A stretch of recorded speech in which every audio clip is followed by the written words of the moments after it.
We're back live. Scoopy, Alchemix, how are you doing, sir? How are you? I'm doing good, man. Thanks for having me on, Grant. Yeah. There's a couple of people who I seen you put the flag up who want to do a couple of podcasts and spaces and things like that, and a couple of people tagged me in. But just one of those people who'd always love to have on. It's just this like of what it's like in this space. It's full of shiny objects and sometimes get distracted. But I'm glad we've kind of nailed it down and got it to work. So yeah, I appreciate you taking the time out to come on and speak. Yeah, it's springtime. It's time to come out of our shells, and start talking again. We've had our heads down building this whole winter, so now we have some things to share with you guys. Yeah, I know. We're gonna get into it all. There's some like incredible stuff that you guys have been building. We've just been chatting a little bit off air about it, and it's super interesting. But I suppose for some people who might not be aware, I'm pretty sure that's a very small minority of our audience anyway. But can we just do some kind of like origin stories? Maybe let's start with your own kind of path into this space and how you landed up working in crypto and DeFi and all that kind of stuff, and then we can kind of get into the Alchemix origin story if that's okay with you. Yeah, sure thing. So with me, I think it's sort of a typical crypto story. I'd heard about Bitcoin on and off over some amount of time, and it kind of dismissed it. And then in 2016, I decided to give it a second look and started investing into Bitcoin. And then that kind of spilled over to Ethereum and ICOs and whatnot. And then late 2017, I started playing around with like D apps like CryptoKitties. In 2018, there's like some more like kind of like proto DeFi things that were coming out at the time. And I was playing around with that, and I was like, this is so interesting. My mind was like kind of like lit up with like all the different possibilities of what could be built. And I decided that I wanted to be a part of building these things, these D apps. And so I stopped everything I was doing. I quit my job, and I went headfirst in learning how to code. And over the course of my journey of learning how to code, I hooked up with the other co-founders of Alchemix, and I was a part of developing and shipping Alchemix as a result. Wow. So So did you have any kind of technical base whatsoever before you picked up Solidity, or was it just purely off the cuff? Just picked it up and ran with it? I basically, I mean, like I would consider myself a technically savvy person, but I wasn't really into programming at all Hmm. up until that point. So yeah, I went from the ground up and taught myself, JavaScript, and I help out with some Solidity here and there, but mostly I do front end programming.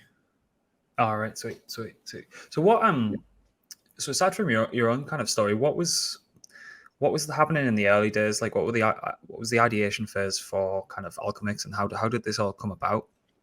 So we've been like kind of thinking about, like, me and a few friends, like the founders of Alchemix, and thinking about app ideas for a long time. And then DeFi summer rolled around, and we saw all this yield. And one of the reasons why we never shipped anything before DeFi launched is because basically the only way you could like do anything with money at the time, before there was like lending markets and yield and all these other things, was Ponzi's, for lack of a better word. So we never really wanted to chip Completely. one of those. But once we saw all this yield was out there in DeFi, we thought, what could we do with it? And we thought, wouldn't it be pretty cool if you could get your future yield in advance? And then so we came up with lots of different models and ideas for how to do that, and settled up on the Alchemix model, which is basically a platform where you can deposit an asset, then mint a synthetic mirror asset that tracks its price. And meanwhile, your asset that you deposit in Alchemix is earning yield, which is then used to repay your debt. Mm-hmm.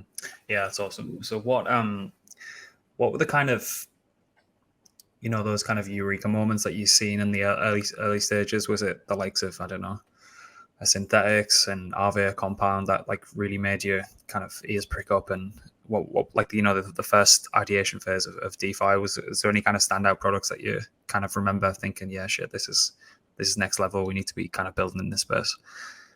I think the ones that really got me super excited about like just building the apps in general were MakerDAO. Synthetic was also one I was really big into early on. Uniswap, and then also this other one. It was a game. It was like a lottery game called FOMO 3D. And those were all ones that I thought were just like so interesting and so cool, and highlighting the possibilities of what can be done with like blockchain technology. Yeah, yeah, those are the days. So yeah, we touched about it a little bit, but can we do like an elevator pitch or like a high level on Alchemix, just for some people who might not have used the product, and just to kind of give them a high level overview of what they could expect when they land on the site. So I would say that Alchemix is a very safe, set and forget, spend and save bank account on the blockchain. So essentially, you can put in your money as if you would in a normal savings account and earn interest on it. But instead of having to have it locked up the entire time and you can't touch it, you can borrow from that collateral base. And then the yield that you're earning while you're depositing in Alchemix can then, pay off your debt for you. So it allows you to save and spend at the same time. And I think that's its killer use case. You get to save for the whole principal of your collateral deposit and have that pay off what you borrow. Yeah, and if anyone wants to head to the Alchemix website, you guys have one of the best explainer kind of promo videos that I've seen in this space. It's absolutely fantastic. It's something you'd expect to see in the middle of like watching a HBO series or something like that, and it pops up halfway through on the advert. It's fascinating. It's hilarious as well. Like the "Are you winning soon?" bit at the end is hilarious. Yes, we did spend a lot of time and love and effort on that video. Yes, we're proud of it. Yeah, go and check. I'll obviously leave the link to the DApp in the description below. But if you want a quick laugh and a really really good explainer as well, go check it out. But what would I think this will kind of touch upon the product in and of itself, but what does the kind of user flow look like when someone lands like on the site? So let's say I've got some, I don't know, DAI or some USDC or even some ETH. Like what does the user flow look like there for me to be able to kind of get my hands dirty with the product? Okay, so when you land on the Alchemix page, you connect your wallet and it takes you to the vault page. At the vault page, you'll see a menu of different strategies you can choose from, and they'll have an asset with a strategy paired to it. So this could be Yearn DAI or Lido wrap-staked ETH, or a new one that we're about to add very soon is Vesper Frax. And then if you have, let's say you have DAI, you have ETH, you have Frax, or you have the yield bearing token. So if it's the Yearn DAI, you have YV DAI. If it's the Vesper Frax, you have VA Frax. If it's the Lido staked ETH, you actually have wrap staked ETH with you. You can deposit either the underlying or the yield bearing token into Alchemix. Then Alchemix will record the value that you put in. So if you put in stable coins, it'll record the value of the stable coins you put in. If you put in ETH, it'll record the value of the ETH that you put in. And then that is your kind of account value, which allows you to borrow based off of that. And then once you deposit, you can then borrow alUSD or alETH, depending on what you deposited. And then that's really it. Like then you're off to the races. The protocol will self-repay your loan over time automatically. If you wait long enough, it will completely repay. If you want to exit early, you can do that by repaying your debt and then withdrawing your collateral. And you can repay your debt either in the synthetic asset or the collateral asset itself.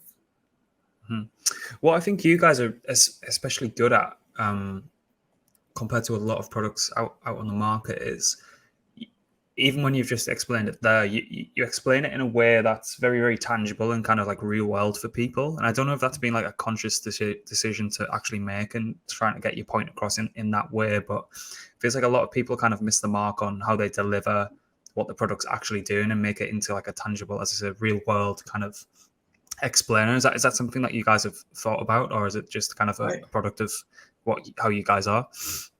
I mean, I think that if you can't explain something simply, then you probably don't really understand what it is. And especially in the blockchain space, if somebody has a really hard time explaining what a protocol does, then that's sort of a red flag to me that this might be vaporware. So I try to be very, very clear with how it works and understand exactly how it works behind the hood, so I can explain it to people who might not have the technical knowledge. Like I'm coming from somebody like, who's a new coder, relatively speaking, and I'm trying to break it down for an audience who doesn't have that skill set. Yeah, I know firsthand. We get a lot of kind of people messaging and like trying to get us on calls, and they've got like these great, amazing products and things like that, and then they always try to. They come to us as like a third party, being like, can you like write this in the way that we kind of write articles, and really try and remove the barrier to entry, and like, in as everyday man language as physically possible. And it's like, yeah, we obviously love to cover it if it's a good product, and as you say, if it isn't vaporware, we'd happily cover it anyway. But it's like, is that not part of your is that not part of your job and your kind of part of like the roadmap for you guys to actually be able to digest and regurgitate that content to the kind of everyday user who we're trying to onboard? So it always seems a bit strange to me when stuff is extremely jargon heavy, and it feels like exclusionary, if that makes any sense. And I don't think those products do well over time, as you just mentioned. I think there's like, if the product is something that you can understand and explain to somebody, then it's real. Like I can tell you how Uniswap works or other AMMs work. I can tell you how the Aave lending markets work, just high level overview off the top of my head. But if it's like some other, oh, we're a liquidity management network running on blockchain technology, and it's like, well, how does it work? Oh, we use this Oracle network that runs off-chain bots. It's like, okay, well, this is when the black box starts appearing, and you don't really know what's going on with their technology stack. And I think when things are built with like DeFi Lego bricks and building blocks, and it's protocols that that you're familiar with, and those are the building blocks, it becomes a lot easier to explain what's going on. Like, I don't want to discount some of these projects that have sort of like the jargon heavy, kind of products and stuff like that, or things that might be hard to understand. They might be real products, but at the same time, they might also just be vaporware. Yeah, I completely agree. And sometimes, like, even when we'll get a few pitch decks that come across the desk and things like that, and it's honestly, it feels like sometimes they try and squeeze in as many kind of buzzwords into the kind of hook as physically possible, and that immediately is a kind of big red flag for me. So a lot, as you can imagine, a lot coming across the desk now with just squeezing in the word AI in there, and I'm just like, oh, do you really have to? And it's immediately off-putting, So so yeah, just keep it simple for everyone who's listening. Your GPT API key is not going to make you a $10 million protocol. I'm sorry. Yeah, that's all it is as well, isn't it? It's not exactly like they've built this incredible like machine learning model. It's literally like an API into what's already out on the market. Oh God. Who knows? So let's get into a couple of the that you can pay credits to. No, exactly. Like, people aren't going to do that. Like, those are like the get rich quick narrative plays that people make. Like the pot coins that came out, like, and stuff like that. It's the same thing. Yeah, and it's always like as if they've missed the mark on that as well. Like, fair enough if you came to like me or whoever you were trying to kind of pitch to maybe 18 months, 2 years ago, before kind of ChatGPT 3 came online and stuff like that. And it's like, all right, yeah, these guys have been building something, they've seen the vision. But as soon as it's like a complete hype bandwagon, it's very obvious what people are doing. It's very obvious. But that's the shit people can peddle to unaware kind of retail folk. That's when you get rugged, when you try to be early to one of these AI coins, but it's just a rug pull on Uniswap. Like, that's how you get rugged. Completely agree. So can we get in some of the Alchemix products? So maybe alUSD, because this is always really fascinating to me, and I've had a conversation with quite a lot of people like on this podcast and stuff. Is having a native stablecoin stressful? And do you like how do you guys think about that? Like, for me, it just feels like, geez, products could definitely benefit from having their own native stablecoin, but as I say, for me, it feels like just another kind of big stressor, and like I don't know how you kind of think about that kind of thing. I mean, I don't know.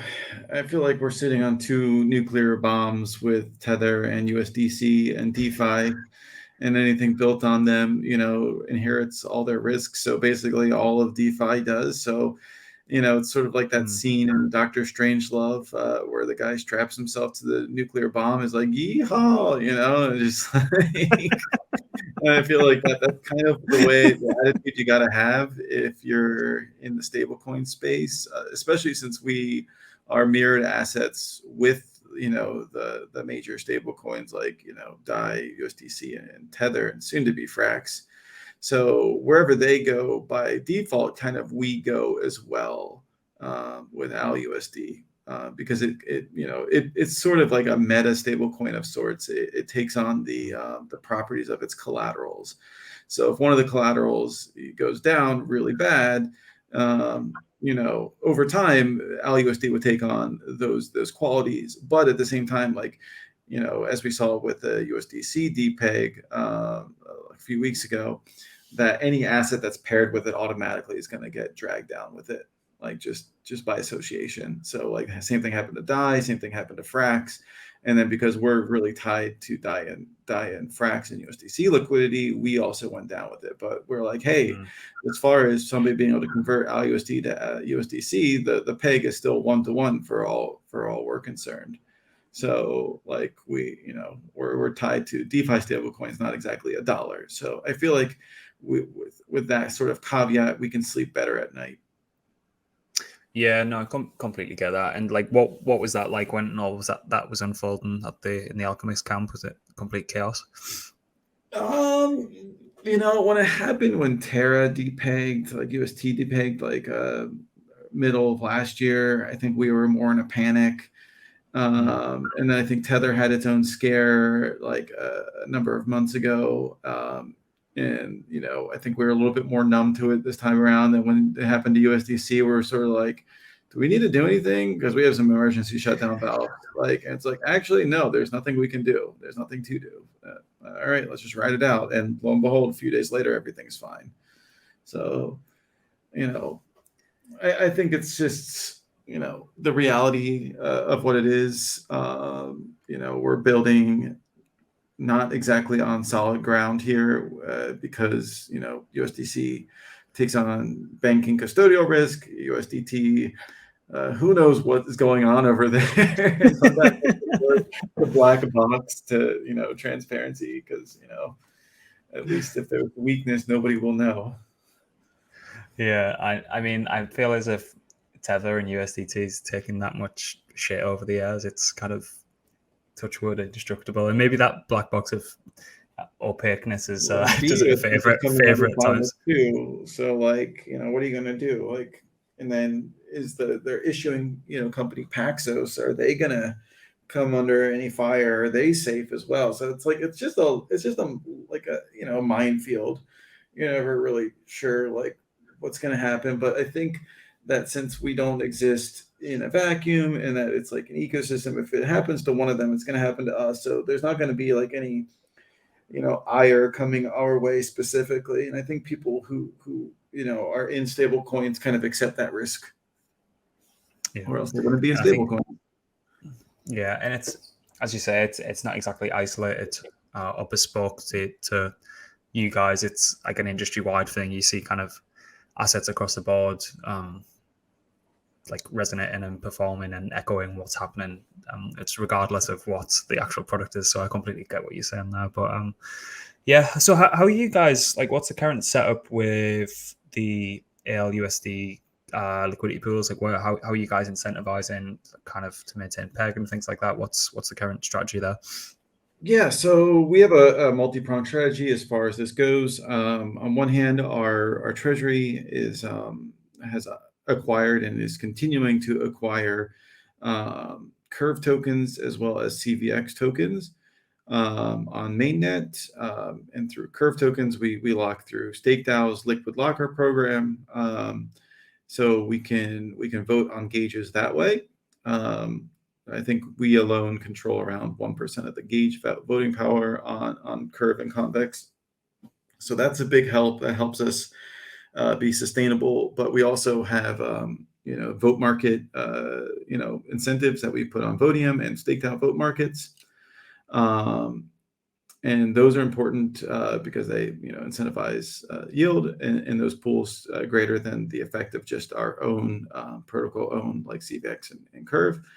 And then this also ties into like part of our protocol income is that we have an AMO, automated or algorithmic market operator.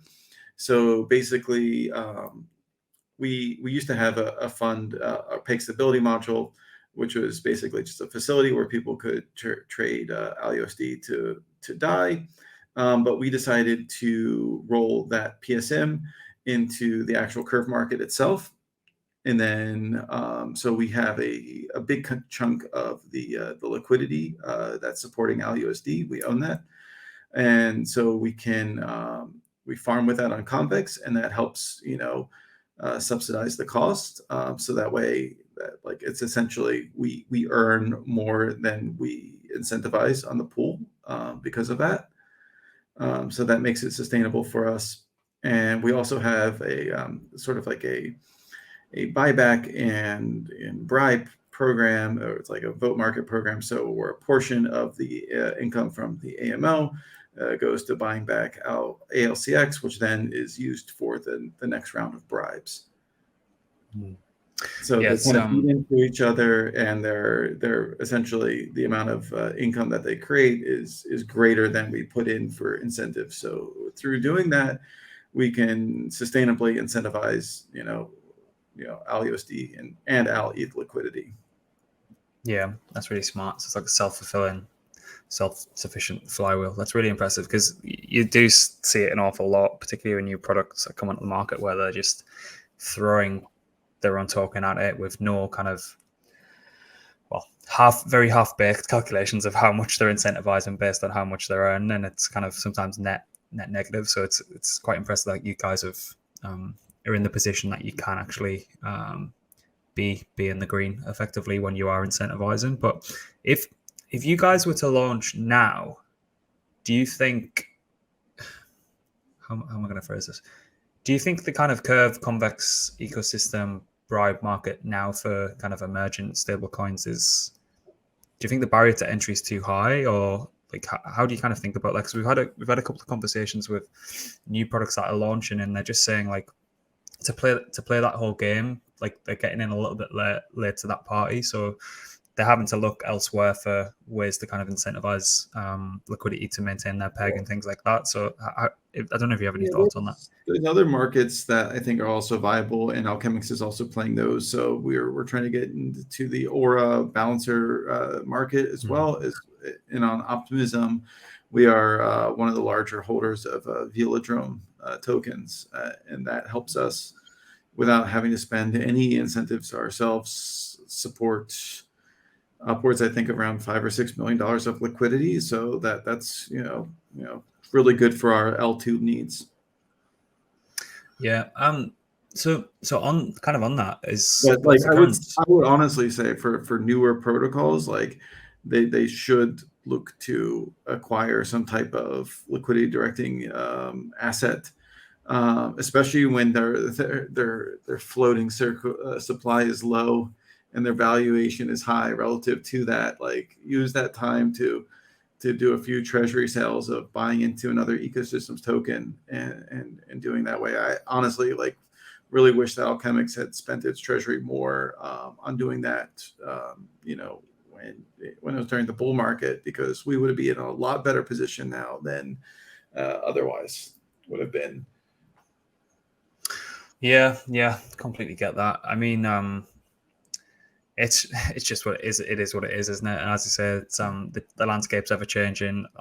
As you mentioned, the whole balancer or ecosystem seems to be getting its kind of day in the sun, and everyone's starting to realize that, and even got things like what's happening with the timeless and kind of gauge voting on UniV3 and stuff. So it's always an ever-changing landscape, which is pretty hard to keep up with, but it's an interesting one to be in the industry working alongside. But you touch upon the L2s second. What's the current kind of state of play for the whole Alchemix cross-chain landscape? Where are you guys at? Where are you guys heading? What are you guys kind of thinking about? So we have a deployment on Phantom as well as Optimism. Phantom, we've noticed that like a lot of the support and a lot of the yields and stuff like that has sort of like died down after the solidly kind of like thing happened and the Phantom Foundation stopped doing incentives and stuff like that. So we've also like that the DeFi ecosystem over there is definitely languishing. So we've decided to focus our attention mostly on Optimism as our kind of like premier L2. And we have liquidity pools for alUSD USDC, alUSD MAI, alETH ETH, alETH and Frax ETH, and then also alUSD and Frax. So there's a decent amount of different liquidity pools, also alUSD OP and alETH OP. So there's lots of different incentives and liquidity pools over on Velodrome that we are supporting. Nice. Yeah, I think you touched upon Fraxis earlier as well. What's the relationship like with the team and the kind of products there? Is it an early one? We like Frax. They're an eager partner and doing like a liquidity co-incentivization, and which is a big help. So if like we're having like a liquidity pool that's alUSD and Frax, then each side pays half, and we can essentially save 50% on liquidity incentivization costs because each side is paying half instead of one side paying all of it. So those are always nice to do with them, and they're a very eager partner in doing that. And we're adding Frax to Alchemix and talking about possibly Frax making a custom AMO that builds into Alchemix as well. So that could be on the table going forward. Nice. Yeah, is the Frax alUSD is that like a Frax base pool on Curve? Yeah, Frax alUSD Frax BP is a pool on Curve that pools alUSD with Frax and USDC. Nice. And that's our main liquidity pool for alUSD right now. Yeah, Frax killing it, absolutely killing it. We like it because they co-incentivize it with us, so it brings our costs down. Yeah, absolutely. Yeah, makes an awful lot of sense. So would there be, with regards to alUSD, do you think there'd be any route to being like truly cross-chain, or would that fragment liquidity a little bit too much at this early stage? I'm just thinking more along the lines of like a... It is cross-chain.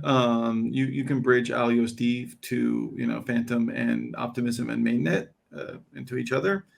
And the way we have it set up is that multi-chain is our bridging partner that we have, and you can send multi-chain alUSD over across the chains and then swap that one-to-one for a canonical version on that chain. And then if you use the Alchemix contracts on that chain, you'll be minting the canonical version for that chain. Which then you can then swap back to the AnySwap version and then bridge back over to a different chain. So, all right, okay, yeah. I was wondering if I didn't know you guys had a bridging partner there. I was just thinking if you guys were going to go down the OFT kind of layer zero style route, but if you use a multi-chain, then that still makes a lot of sense. Mm-hmm. So there's a lot of very interesting things happening with the ALCX token.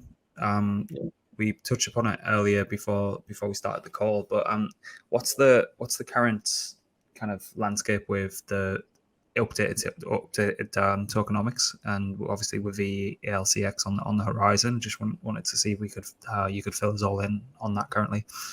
Yeah, so I'm sure that your audience here is probably somewhat familiar with the voting escrow tokenomic system that Curve created. And so that's sort of like the foundation for Alchemix's upcoming tokenomic shift. So, but we're going to have our own twists on it. The first twist would be instead of it just taking ALCX token straight up, it will take the a balancer pool token that is 80% ALCX, 20% ETH LP token. And that's going to be the basis for locking. So there's that for VLCX. Another one is that instead of it being a 4-year lock, there's a max 1-year lock for VLCX. We thought that was a lot more reasonable. 4 years is like an eternity. I'm in V curve right now myself, and I still have 2 more years for my lock to get. And Seems like a great idea at the time. and some of the design choices we made for VLCX were based on my experience being a V curve blocker. Not gonna lie. So we also have this kind of resource that you can generate in VLCX. It's called Flux, and Flux is, when it's generated as a resource, it's just in the contract. It's just a value, and you can spend Flux or burn it to boost your voting power on the gauges that the system will have. So that way, if there's bribes, you can get claim a bigger bribe because you boosted your effective voting power by burning these things. The other use case for Flux is that if you mint it as an ERC20 token, it will no longer be able to be used to burn to boost like voting power, but you can burn it to unlock your VLCX position early. So it creates a market for early unlocks for people, because this token can be freely bought and sold on AMMs, and based on that, people can unlock their position, early. But they have to sell, they have to buy the right to do that from other people. Is there any kind of formula to work out how much you would need to buy to unlock? Is it like a specific percentage? So the exact parameters and numbers are still not completely set in stone, but the idea is that if you were 1 year max locked, the amount of flux you would get would be enough to approximately unlock half of your account. So you would need to be locked for like 2 years and save all of that in order to do an unlock, is kind of the formula we're playing around with. So there's definitely going to be not enough flux to unlock everybody at the same time. Like, that's definitely a part of it. Mm-hmm. Yeah, it's going to take some saving up. Yeah, and would that be kind of variable? Yeah, but that's it. Would that be kind of variable? Let's say you had like 2 months left, or yeah. If you have less time on your lock, then yes, it will cost less to unlock. But yeah, like how much the market's going to price that at is going to be, up to the market. If like Alchemix pumps a bunch, I'm sure some people might be like, hey, this is a good time to exit, right? We just saw a big pump. And so there might be a premium for Flux tokens for unlocking at that time, because it's a hot time to get out, right? Mm-hmm. Something like that. Yeah, and so how did the decision come about to pivot to the VE model? Was it always on the cards, or like we wanted to have a few things go on with ALCX governance, is that like one that's engaging and that gets people involved. And at first we played around with different ideas for gamification and NFTs and different things like that. And we realized that like if we're going to do this, like people are going to have a reason for it beyond just, oh, this is a fun flashy game. And I think the V system, with it being able to control gauges and stuff like that, not only like aligns long-term incentives with like people, but also gives them interesting powers that they want to use, right? Like being able to direct where emissions go and where incentives go, I think is a very interesting thing for people, and something that's proven to have high engagement. Whereas like just a typical government's vote, like those, we struggle to get even 10% of ALCX holders voting. Yeah. Does once it's locked, does it decay over time, or is it? So yeah, it has that same quality, but we also put a switch in there, a Boolean switch that says like, hey, max lock, permanent max lock, not permanent, but you can flip a switch that says keep max lock. So that way you don't have to constantly be relocking it if you want to stay max locked. That's good. Yeah, I like that. Yeah, because as you say, if you're in VCRV now, it's it's like you're voting escrow rights are like dwindling. Is it every block or every day or whatever it is? But yeah, it's a really nice little switch. The way ours work is that there would be like a snapshot of your voting power at the start of every single epoch. And then, during that voting period or that time, like that would be your voting power. And then, next week would be another epoch. So it would decay, over time, just like the V curve does. Yeah, makes a lot of sense. So with the, you touched on governance a little bit there. Is there any as I Oh, said, I I didn't. think. So we're not done yet. All right, yeah, yeah. Go on. We're not done. So there's this new system. Also, since this is an 80/20 bouncer token position, and we're getting involved in the Aura ecosystem, these tokens will automatically be staked into Aura and earning bouncer and Aura tokens, which will then be distributed to the VLCX holders. So they'll earn those staking rewards. They'll earn ALCX rewards on top of that if they want to claim their ALCX, since it is like an 80/20 pool. We have a kind of a system worked out where if you just claim straight up ALCX, you forfeit half of the ALCX reward and it goes to everyone else. But if you compound it and you can supply the ETH for the other side of the compounding, then you can keep all the ALCX and compound it that way. Nice. So yeah. So Yep.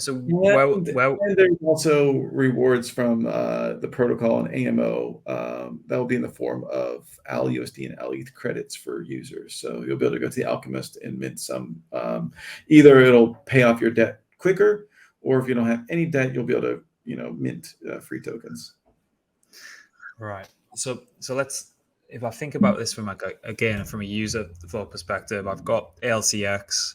I want to have the ALCX. I get onto Balancer or wherever, pair it with ETH, deposit into the LP on Balancer, and then that's going to give me the right to lock that LP on Alchemix to then obtain the VALCX.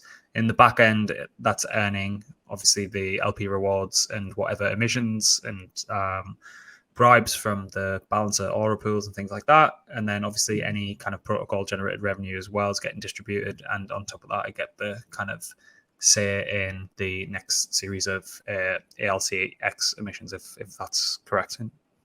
Yep. And this way we'll be able to essentially kill the single site staking pool and GLCX, because essentially like the 80/20 pool will replace that and the current pool 2 that we have. Nice. Love that. That's awesome. So with we touched upon it before. I seen a tweet from yourself, I think it was.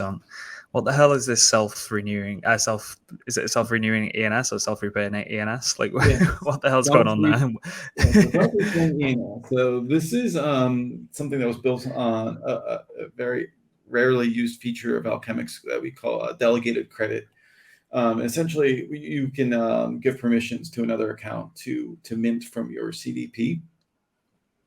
And so self-repaying ENS is built on this function or this feature where you give a keeper contract the ability to mint alETH from your alETH CDP position. And what it does is you can tell it to subscribe to any of the ENSs that you hold or any ENS that somebody else holds. And then basically, once you've subscribed, the Gelato keeper will read when your ENS is going to expire, and then before it does, it will borrow some alETH from Alchemix, convert it to ETH, and then pay for a 1-year subscription to the ENS domain. And then if you have enough ETH in the system or in Alchemix, then by the time it expires, then you won't have any debt, and it'll just automatically renew again and do this again and again and again. So you don't have to worry about your ENS expiring. And the cool thing about this is, like, why would I do that instead of just like buying it for like 20 years or 50 years or whatever, is that ENSs are priced in dollars. And if you think ETH is going to go up in price as an asset, then it's actually cheaper to buy year over year over year, because you're going to be spending less ETH in the process of doing so. Was this born out of someone realizing that they haven't renewed and got sniped? Or was it just a cool product that you came up with? So we sponsored a hackathon, and this was the winner from the hackathon for building on top of Alchemix. And we sponsored, we paid him a bounty for doing that, and he just delivered it to us. So we gave him a bonus for delivery as well. So we're going to be launching that very soon. If it's not out by the time this episode is out, then it'll be out. Awesome, awesome. And just so people know, we're recording on what's the date today? The 30th of March. So it should be a couple of days after this. But yeah, hopefully it's out there. I'm gonna go and try it out myself because I've got a few, particularly the 4 digits and the 3-digit ENS that I'm very, very lax about and very lazy. So I never check. So God knows how what the expiration is on those. But So it'd for be those perfect for that ones, kind of thing. you have to make sure that you have enough borrowing capacity to pay for at least a 1-year renewal. And I know like the 3 and 4 letter ones are pretty expensive. So just double check that like you have enough capacity. Like, if you deposit 1 ETH in Alchemix, you can borrow half an ALETH, right? So just make sure that whatever you put in has enough, borrowing capacity. And if you decide to like deposit in Alchemix and then not borrow, you'll actually build up credit in the system. So like you don't have to worry about losing any yield. So, and I think as with everything that you guys do, it's the landing page for this will be extremely kind of as we mentioned before, idiot proof and as complete step by step. But if people are still struggling, I suppose they can just jump in Discord and ask you guys some questions around it. Oh yeah, definitely. Yeah, always welcome to come to our Discord. We have lots of staff who are eager to answer questions and helpful community as well. So yeah. If you ever get lost or confused or want to know more about Alchemix, our Discord is a great place to come. Sweet. So is there anything that you want to make people aware of in the short to near term that we haven't touched upon before we kind of wrap things up? I know we've covered an awful lot there, and but I just want to make sure we haven't missed anything off. I can just recap some things that Alchemix is doing well. Protocol is running operational, like the operations are profitable. Our product lineup is expanding. We're improving our tokenomics, and we got cool products coming out like self-repaying ENS, and we have even more stuff that's unannounced that we're also excited for as well. So nice. Things are looking up for us. So just one more kind of high level from me. What's the past 18 months been like kind of building in the space? Has it been difficult, kind of plain sailing, kind of heads down building? I know it's seen a lot of products that have kind of fell by the wayside. And what's it been like as a builder in this space over the past 18 months?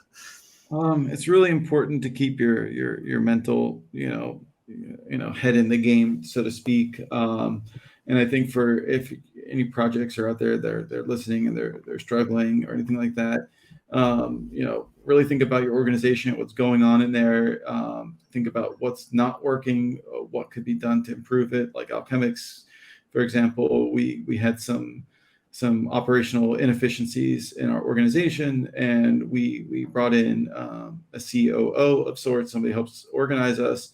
And since that's happened, it's resolved a lot of the conflicts, because now everybody's coordinated and they're organized and we know what we're doing. And it's a lot easier to pull together when you have that organization in there.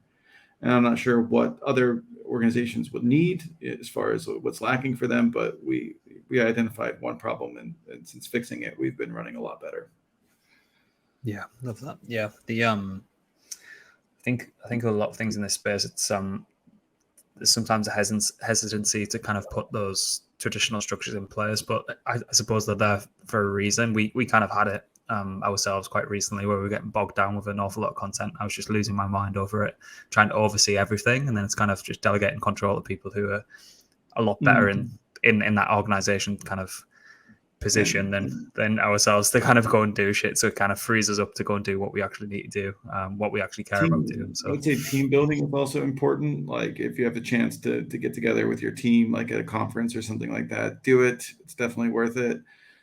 And yeah, just trying to like manage people, like manage yourself. Don't go too hard. Make sure you take breaks at times.